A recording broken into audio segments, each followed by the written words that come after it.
오늘 하나님께서 우리에게 열어가시는 말씀은 구약성경 출애굽기 14장 10절부터 14절까지 말씀입니다. 출애굽기 14장 10절부터 14절까지 말씀입니다. 우리 목소리 모아서 함께 받들어 읽습니다. 10절 시작합니다. 바로가 가까이 올 때에 이스라엘 자손이 눈을 들어 본즉 애굽 사람들이 자기들 뒤에 이른지라. 이스라엘 자손이 심히 두려워하여 여호와께 부르짖고 그들이 또 모세에게 이르되 애굽에 매장지가 없어서 당신이 우리를 이끌어내어 이 광야에서 죽게 하느냐? 어찌하여 당신이 우리를 애굽에서 이끌어내어 우리에게 이같이 하느냐? 우리가 애굽에서 당신에게 이른 말이 이것이 아니냐? 이르기를 우리를 내버려 두라. 우리가 애굽 사람을 섬길 것이라 하지 아니하더냐? 애굽 사람을 섬기는 것이 광야에서 죽는 것보다 낫겠노라. 모세가 백성에게 이르되 너희는 두려워하지 말고 가만히 서서 여호와께서 오늘 너희를 위하여 행하시는 구원을 보라. 너희가 오늘 본 애굽 사람을 영원히 다시 보지 아니하리라. 여호와께서 너희를 위하여 싸우시리니 너희는 가만히 있을지니라. 아멘. 오늘 하나님께서 우리에게 귀한 말씀 주셨습니다. 이 말씀을 가지고 저는 홍해 속에도 길은 있습니다 하는 제목으로 주의 말씀을 증거하려고 합니다. 여러분에게 하나님의 말씀 속에 들어있는 충만한 은혜가 가득 부어지는 귀한 시간이 되길 원합니다. 사람은 인생길을 걸어간다고 보통 얘기하는데 그 길에서 정말 다양한 경험을 해요. 그 가운데 하나는 내가 정말 바래서 만난 상황, 또 어떤 경우는 내가 정말 원치 않는데 만난 상황, 그런 것들이 있겠죠. 그런데 그런 것뿐만 아니라 길을 걷다 보면 앞도 막힌 것 같고 뒤로도 도망갈 수 없는 그런 상황을 만나는 경우가 있습니다. 그래서 사자성어로 진퇴양난 이런 말을 쓰죠. 이러지도 못하고 저러지도 못하는 그런 상황을 말합니다.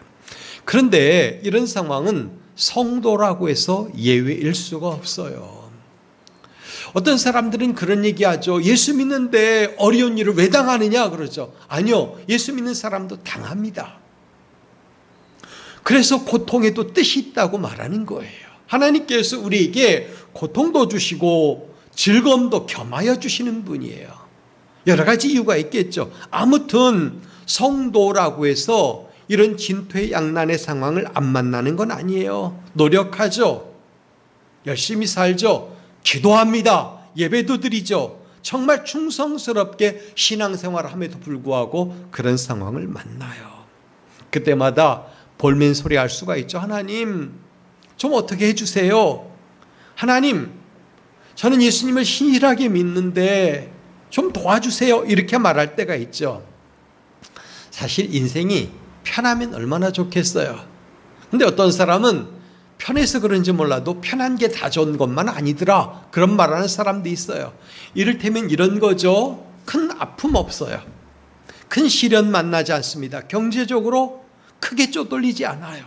그리고 어떤 하는 일이 그다지 실패하질 않아요. 한마디로 말해서 평범한 가운데 그의 인생이 잘 사는 거죠. 무탈하게 사는 거예요. 이런 삶을 꿈꾸죠. 물론 거기다가 더 꿈꾸는 사람, 이건 꿈이 건강하냐 그렇지 못하냐 말할 때 충분하게 설명할 수는 없지만 게다가 돈도 좀 있고 사회에서 덕망도 좀 쌓고 사람들로부터 존중감도 얻고 그러면 얼마나 좋겠어요. 근데 그렇지 못한 게 참 많아요. 그래서 살다 보면 우리 인생은 웃을 때도 있어요. 그러나 한편으로 고민하며 슬퍼할 때도 많다는 거죠. 미리 말하면 슬퍼하고 힘들어할 때보다 사실은 즐겁고 행복할 때가 훨씬 많아요. 전 여러분의 인생이 그렇게 계산되길 바랍니다. 하나님이 주신 은혜가 훨씬 더 많다, 크다. 그걸 경험하는 사람들이 하나님께 더 인생을 의탁하고 살아갈 수 있게 되는 거예요. 그러나 그런 해석을 하지 못하는 사람은, 저는 그래서 인생은 해석이다 이렇게 보는데, 신앙 안에서 해석하는 사람은 복된 사람이에요. 그렇게 해석하지 못하는 사람은 어떤 생각을 갖습니까? 왜 나는 이렇게 어려울까? 왜 나는 이런 어려운 일을 만날까? 왜 나는 안 풀릴까?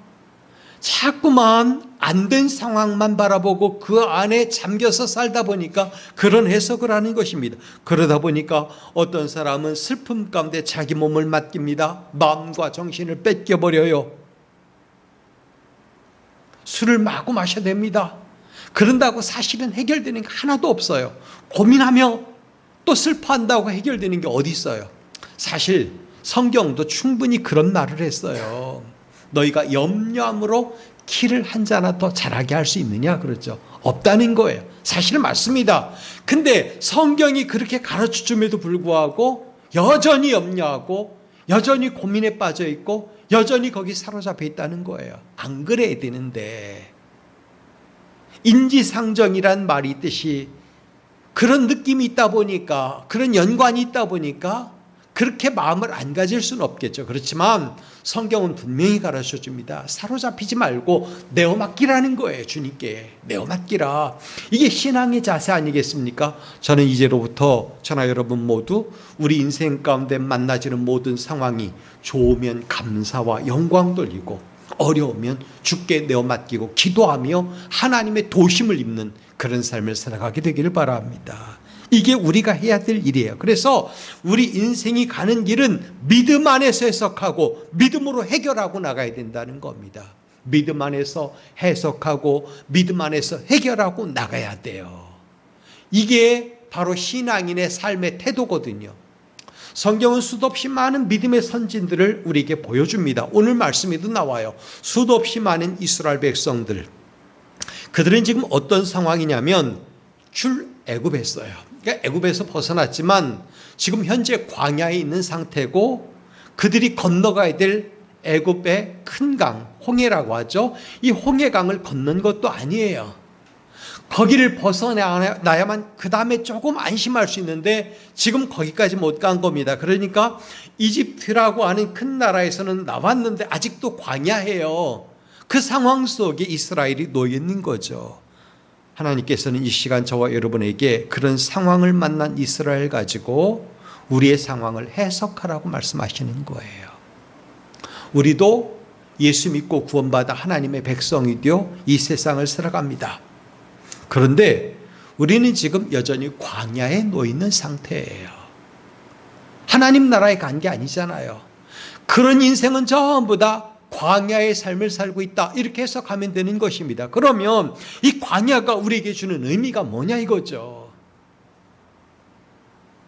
오늘 말씀이 저와 여러분에게 큰 교훈을 주기를 원합니다. 자, 이스라엘이 벗어날 때 상황을 잠깐만 짧게 얘기해 보죠. 하나님께서 기사와 이적을 애굽에 베푸셨어요. 10가지 재앙.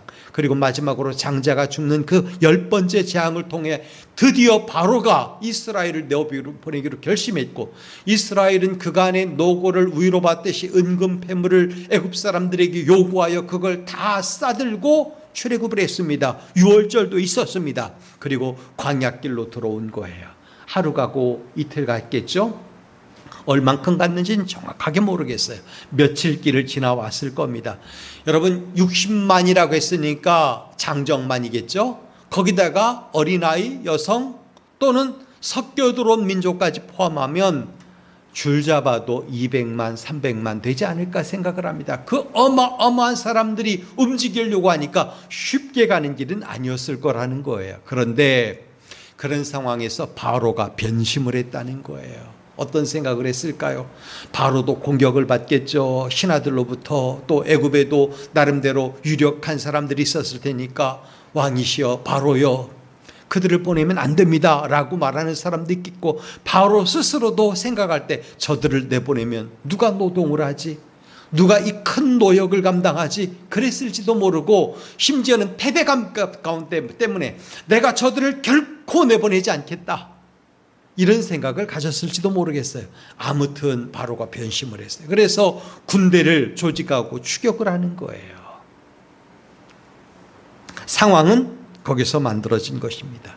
자, 그런데 이스라엘이 그런 상황에서 더 큰 일을 만나죠. 앞으로 가려고 하니까 뭐가 막혀 있어요? 홍해가 막혀 있다는 거예요.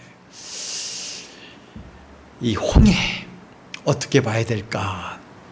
어떤 사람은 홍해가 발목에 닿는 얕은 개울물이라고 말하는 사람도 있어요. 그러나 보편적인 신학자들은 이 물은 거센 물, 굉장히 심각할 정도 이스라엘이 감히 건널 수 없는 그런 물이었다고 해석하는 쪽이 훨씬 더 많아요. 그래야만 하나님의 기사와 이적에 대한 해석이 제대로 되기 때문에 그래요. 저는 그래서 성경이 말하는 그대로 우리가 믿었으면 좋겠어요. 성경이 뭘 말하죠? 이스라엘 백성이 건널 수 없는 그런 바다였다는 겁니다. 홍해가. 그러니까 나가지 못하고 뒤로도 돌아가지 못하고, 왜? 애굽의 군대가, 바로의 군대가 추격하고 있으니까 그런 거죠. 자, 여기서 이스라엘이 어떤 태도를 보였을까요? 모세를 향하여 공격하기 시작한 겁니다. 왜 당신이 우리를 애굽에서 끌어내요, 이 광야에서 죽게 만드느냐, 이거예요. 우리가 죽게 되었다, 이거예요. 사람은 누구나 다 그런 표현을 써요. 어렵게 되면, 상황이 어렵게 되면 하는 말이 죽을 것 같다, 죽고 싶다, 이런 말을 해요. 여러분, 이거 쉬운 말 아니에요. 그렇게 말 써도 안 되는 거죠. 여러분, 우리 인생이 조금의 무게를 느끼는 상황을 만나더라도, 왜냐하면 인생이 느끼는 무게가 각각 다르니까, A라고 하는 사람이 느끼는 인생의 무게가 다르고 B라고 하는 사람이 느끼는 인생의 무게가 각각 달라요. 그렇지만 누가 느끼는 무게든, 무게를 느낄 때, 인생의 아픔을 느낄 때, 그때는 그 문제를 가지고 하나님께 나가야지, 그것 때문에 죽겠다, 죽을 것 같다, 거기 빠져 있으라는 말 아니라고 그랬어요. 근데 지금 이스라엘은 빠져 있는 거예요. 뭘 놓쳤을까요? 애굽에 있을 때 하나님께서 애굽 사람들에게 내렸던 기사와 이적을 충분히 봤음에도 불구하고 그걸 놓쳤다는 거예요. 그래서 은혜를 잊으면 불평이 생기고 원망이 생겨요. 은혜를 기억하면, 은혜를 마음에 품고 살면 하나님께 내어맡기는 거예요. 우리가 어떤 삶을 살아야 될까요? 하나님의 은혜를, 지금까지 나의 삶 가운데 베풀어 주신 하나님의 은혜를 잊지 말고 살아야 되는 것입니다. 이게 신앙인 아니겠어요? 차원이 좀 달라야죠. 모양이 달라야죠. 저 사람이 예수 믿는 사람인지 아닌지 도무지 모르겠는 경우가 어떤 경우냐? 맡기지 않는 거예요. 끌어안고 사는 거예요. 끌어안아 보세요. 오히려 더 빠져들어요. 점점 더 깊은 곳에 빠져들고 마는 거예요. 어떤 사람이 그런 말이에요. 저 사람 물에 빠져 죽었대. 근데 깊은 물이 아니래요. 이렇게 말하죠. 맞아요. 깊은 물 때문에 빠져 죽은 게 아니라 거기서 스스로 깊은 물이라고 하는 그 함정에 빠져 죽는 거예요. 여러분, 저는 여러분들이 그런 함정에 빠지지 않길 바랍니다. 여러분 인생이 어렵다, 이런 느낌을 주는 것은 마귀의 속삭임이에요. 오히려 하나님의 성령의 음성을 들어야 되는 거죠. 성령 하나님은 내가 너와 함께 한다, 내가 너를 붙들어 줄 것이다, 내가 너를 건져낼 것이다, 내가 너로 이기게 해줄 것이다, 맡겨라 라고 하는 음성을 들어야 되는 거죠. 저는 이럴 때 본문에 의지해서 저와 여러분이 함께 나눌 이야기로 세 가지 이야기를 하려고 해요. 그 가운데 하나가 뭐냐? 광야는 하나님을 만나는 장소라는 사실입니다. 광야는 하나님을 만나는 장소예요. 아까 말씀드렸지만 지금 우리가 하나님 나라에 가기 전까지의 모든 삶을 광야라고 그랬어요. 광야와 같은 세상, 이렇게 말하죠. 그러면 이 광야와 같은 세상은 어떤 장소냐? 하나님을 만나고 하나님을 경험하는 장소라는 거예요. 그래서 저는 여러분들에게 부탁드립니다. 여러분 인생의 매일의 삶이 하나님을 경험하는 삶이 되길 바랍니다. 그게 상식적으로 일어나야 되는 거예요. 매일의 삶의 현장이 하나님을 경험하는 현장이 되어야 되는 거예요. 그래서 하나님을 경험하는 사람은 감사합니다, 감사합니다 라고 말하고, 하나님의 은혜로 오늘도 이겼습니다, 오늘도 감당했습니다 라고 말한다는 거죠. 그게 돼야 돼요. 이스라엘 백성이 누구냐? 하나님의 택하심을 입은 백성이라는 거죠. 바로는 누구냐? 하나님의 백성을 괴롭히는 사람들이에요. 그러니까 두 세력이 충돌하는데, 그러면 하나님의 사람은 멋지게 승부를 해야 되지 않겠어요? 그 승부가 뭐냐? 야, 우리도 칼을 만들자, 우리도 군대를 조직하자. 그게 아니고 하나님의 능력 안에서 그 선한 싸움을 싸워나가는 사람들이 돼야 된다는 거예요. 그래, 우리는 마음에 소위 말해서 맞짱 뜨려고 하는 그런 마음을 버려야 돼요. 영적인 싸움을 싸는 사람이라는 거죠. 성경은 그 싸움을 선한 싸움, 믿음의 싸움 이렇게 말합니다. 여러분, 이스라엘 백성들이 하나님의 택함 받은 백성임에도 불구하고 지금 두려움에 빠졌어요. 앞에는 큰 물이 있네, 못 가겠어요. 뒤로는 군대가 죽여간다고 하는 소리가 들려옵니다. 어떡하지? 이게 사로잡힌 거예요. 신앙을 잃고 두려움에 사로잡히고 원망이 만들어졌다는 거죠. 여러분, 이게 환경에 사로잡히면 나타나는 현상이에요. 은혜를 놓친 사람, 믿음을 잃은 사람들의 전형적인 모습이 뭐냐? 뭔가에 사로잡혀 있다는 거예요. 이제 이후로 저나 여러분들의 삶 속에 뭔가가 사로잡혀 있다면 내가 지금 하나님의 은혜를 잊었구나, 믿음을 놓치고 사는구나, 그 생각을 하면 되는 거예요. 우리도 마찬가지라는 거죠. 환경에 사로잡힌 사람들은 이스라엘 자손과 같이 신앙 잃고 두려움에 빠지고 서로 원망할 수가 있다는 겁니다. 서로 공격해요. 너 때문이다. 네가 이렇게 하지 않았느냐? 그때 조금만 잘했더라면, 이런 말도 안 나는 거죠. 이건 잘못된 거예요. 여러분에게 먼저 확인시켜 드리고 싶은 게 있습니다. 뭐냐면 바로 이미 하나님께 굴복한 세력이라는 거예요. 지금도 사탄 마귀 권세가 우는 사자와 같이 삼킬 자를 두루 찾아다닌다 이렇게 말을 했지만, 이미 예수님께서 십자가에 달려 죽으시고 3일 만에 부활하심으로 사망 권세를 다 이겨놓은 상태라는 거죠. 그렇기 때문에 그들은 예수 이름으로 나가는 사람 앞에는 힘을 쓸 수가 없어요. 이 사실을 우리가 알아야 되는데 이걸 놓치는 거죠. 여러분, 이때 신앙인의 처신은 어떠해야 되는가? 주께서 이 시간 저와 여러분에게 질문해 주십니다. 하나님께서 이미 해놓으신 일이 있어요. 뭐라고 말씀하시냐면, 내가 이미 바로 이겨놨어. 한 번 꺾어놨어. 그 말은 뭐예요? 내가 너와 함께 하는데 그게 무슨 상관이야. 바로가 10,000명, 10만 명의 대군을 끌고 와도 아무런 문제거리가 아니라는 거예요. 상대의 숫자를 헤아리지 말길 바랍니다. 그건 허수예요. 하나님의 숫자는 없는 것 같아 보여도 오히려 그것을 넉넉히 이기고도 남는 능력이라는 거죠. 근데 바로도 자기가 졌다는 사실을 놓치고 있고, 이스라엘 백성들도 하나님이 바로를 꺾으셨다는 사실을 놓치고 있는 거예요. 그게 우리 아닌가요? 예수 그리스도께서 이미 사망 권세를 정복해 놓으셨다는 사실을 놓치고 사는 것은 우리도 마찬가지 아니냐 이거예요.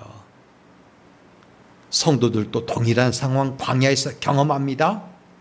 앞으로 밀고 나가자니까 안 밀려요.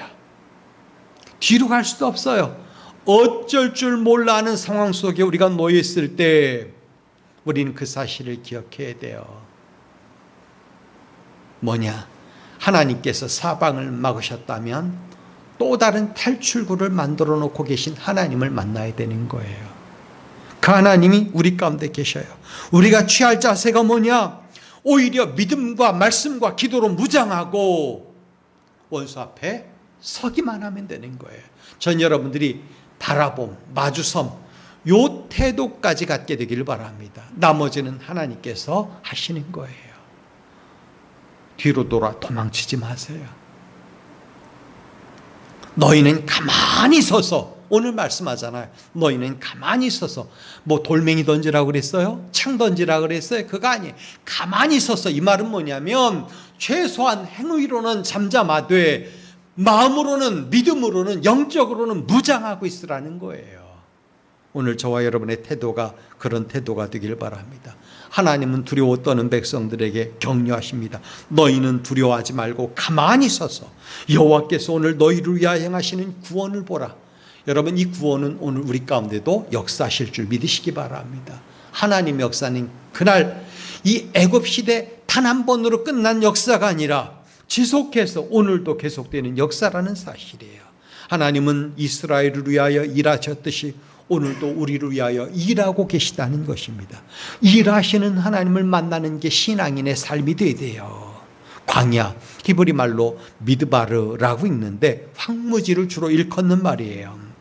포도나 물 또는 쉴 만한 장소가 없다, 부정적인 용어로 쓰이죠. 즉 공급이 끊어진 상태라는 말로도 읽혀요. 버려지고 거주민이 없는 땅, 모든 공급이 끊어진 상태, 이렇게 말하죠. 예, 사방으로 다 막혀 있는 것 같아도 나와 함께 하시는 하나님, 그분은 모든 것에 모든 것 되시는 분이라는 거죠. 그분이 저나 여러분 위해서 오늘도 일하시는 거예요. 없다고요? 아니, 하나님이 갖다 놓으셔요. 맡겼다고요? 아니, 하나님이 뚫으셔요. 대적이 여러분을 공격한다고요? 아니, 하나님이 대신 싸우셔요. 그 하나님이 일하시는 하나님이라는 거예요. 모든 것이 끊어진 광야와 같은 세상 속에서 우리를 위하여 일하시는 하나님을 발견하고 경험하는 것이 우리 신앙인의 삶이 되어야 되는 거예요. 그러니 광야는 하나님을 더 밀착하는 장소, 하나님을 더 경험하는 장소, 하나님을 더 즐거이 만나는 장소라는 사실입니다. 하나님을 만나는 이 세상이 되길 바랍니다. 이 세상에서 하나님 놓치면 안 돼요. 믿음 없는 사람의 삶이라는 거죠. 단 하나, 하나님께서 우리에게 이 광야에서 요구하시는 게 뭐냐? 하나님께 부르짖는 거, 기도하는 거예요. 여러분, 저나 여러분의 인생이 기도로 무장되어지길 바랍니다.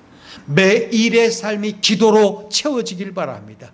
하나님께서 기도하는 사람에게 오늘도 움직이시고 일하신다는 사실을 우리는 알아야 돼요.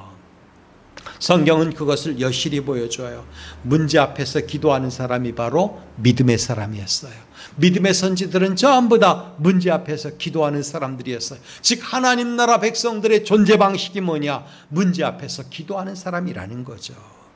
세상은 험해요. 우리는 약합니다. 이럴 때 우리가 어떻게 될까요? 울까요? 싸울까요? 뭐 할까요?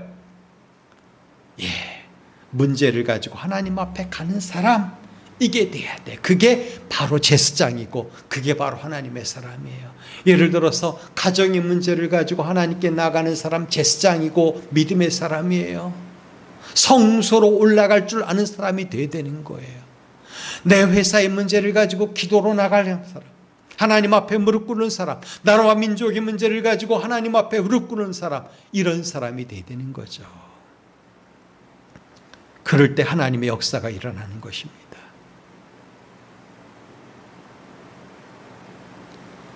우리가 한동안 살았던 해운대 해수욕장 백사장 있지 않습니까? 국가가 어려울 때, 전쟁이 일어났을 때 거기서 믿음의 사람들이 모여서 기도했던 장소예요. 그런 기도가 민족을 살리고 나라를 구원하는 거거든요. 여러분, 우리의 기도가 가정을 살리고, 우리의 기도가 식구를 살리고, 형제를 살리고, 우리의 기도가 직장을 세우고, 우리의 기도가 나라와 민족을 세우고 그런다는 거죠. 그렇기 때문에 광야는, 즉 이 세상 현장은 기도하는 자리라는 거예요. 하나님은 우리를 계속해서 기도학교로 집어넣으셔요. 오늘도 거기서 기도하는 사람의 삶을 배우길 바랍니다. 그래서 우리는 결정해야 돼. 하나님께서 나를 기도학교로 보내셨으니 기도로 이 광야를 건너겠습니다. 지나겠습니다. 그렇게 결정해야 돼요. 기도로 이 광야를 지나가겠다. 여전히 한 걸음 한 걸음 움직여가지만 그 걸음걸음마다 기도가 채워져야 되는 거예요. 그러면 하나님께서 우리로 하여금 함께 하시는데 결코 나는 약한 존재가 아니다. 나만 있는 게 아니라 살아서 역사하시는 하나님이 나와 함께 하신다. 그 하나님은 나의 모든 필요를 채워주신다 라는 것을 경험하게 되는 것이에요. 오늘도 광야에서 두 가지 인생을 만나게 돼요. 무릎 꿇어 기도하는 사람과 자기 힘으로 뭔가 맞서 보려고 하는 사람. 여러분, 어떤 사람의 삶의 태도를 가져야 될까요? 기도로 무릎 꿇는 사람, 하나님께 나가는 사람 돼야 된다는 거죠. 더 큰 광야를 만나면 더 많이 무릎 꿇으라는 거예요. 어려운 상황을 만나면 더 많이 매달리라는 거죠. 기도로 하나님의 은혜를 맛본 사람은 더 기도하게 돼 있어요. 근데 기도하지 않은 사람은, 거기서 응답받아 본 경험이 없는 사람은 기도하지 않아요. 이 시대에 하나님께서 우리에게 원하시는 게 뭘까요? 어렵냐? 힘드냐? 눈물 나느냐? 기도해라. 성경에서 돋보이는 성도들은 하나같이 자기의 삶을 기도로 갖고 나간 사람들이라는 거죠. 여러분, 기도가 드린 여러분의 시간은 낭비가 아니에요. 하나님과 정말 어떤 좋은 교제하며 하나님의 은택을 입는 훌륭한 소비라는 거예요. 마틴 루터는 골방에서의 승리가 하루를 좌우한다, 이렇게 말을 할 정도였어요. 여러분, 우리가 만나고자 하는 하나님은 기도 속에서 역사하시는 분이라는 거 꼭 기억하시기 바랍니다. 그래서 광야는 기도학교라는 거예요. 마지막 한 가지 진짜 중요한 얘기인데, 이스라엘 백성들이 모세의 인도로 다시 이제 출애굽하면서 홍해길을 들어서게 되는데, 하나님은 그 속에 길을 숨겨 놓으셨다는 거예요. 누가 상상이나 했겠어요? 홍해가 갈라질 줄 누가 봤겠어요? 그 속에 길이 있다는 거 누가 봤겠어요? 근데 하나님이 하시니 길도 생기더라는 거죠. 이게 믿음의 사람이 경험해야 될 중요한 삶의 자세예요. 여러분 인생길에도 이 숨겨진 길, 홍해 속에도 있는 길이 보여지길 바랍니다. 하나님은 우리에게 그 길을 보여주길 원하셔요. 홍해 속에 길을 숨겨놓으신 하나님은 우리 앞길에도, 막힌 것 같은 그 현장에도 길을 숨겨놓으셨다는 거죠. 아니, 세상 사람들은 전혀 못 가요. 오직 여러분만이 믿음으로 갈 수 있는 그 길을 숨겨놓으신 거예요. 우리가 믿어야 할 것은 주님은 길이라고 했다는 사실이에요. 성경이 뭐라고 합니까? 내가 길이요, 내가 길이요 그랬어요. 우리는 그 길을 따라가는 사람이 되는 거예요. 하나님은 기도 속에 그 길을 숨겨놓으셨어요. 주님은 기도를 통해 길을 보여주셨어요. 길을 찾게 해주셨다는 거죠. 길 되신 주님이 유일한 통로예요. 우리는 주님이라고 하는 길을 따라가면 우리 인생길이 시온의 대로를 걸음같이 형통하게 인생길을 걷게 될 줄 믿으시기 바랍니다. 홍해는 단지 장애일 뿐이고, 그 속에 숨겨놓으신 하나님의 은혜가 무궁무진하다는 걸 우리는 알아야 돼요. 하지만 여전히 세상은 가혹할 정도로 우리에게 험난합니다. 그지만 여러분, 그 험난한 인생길에 답이 없는 건 아니라는 사실이에요.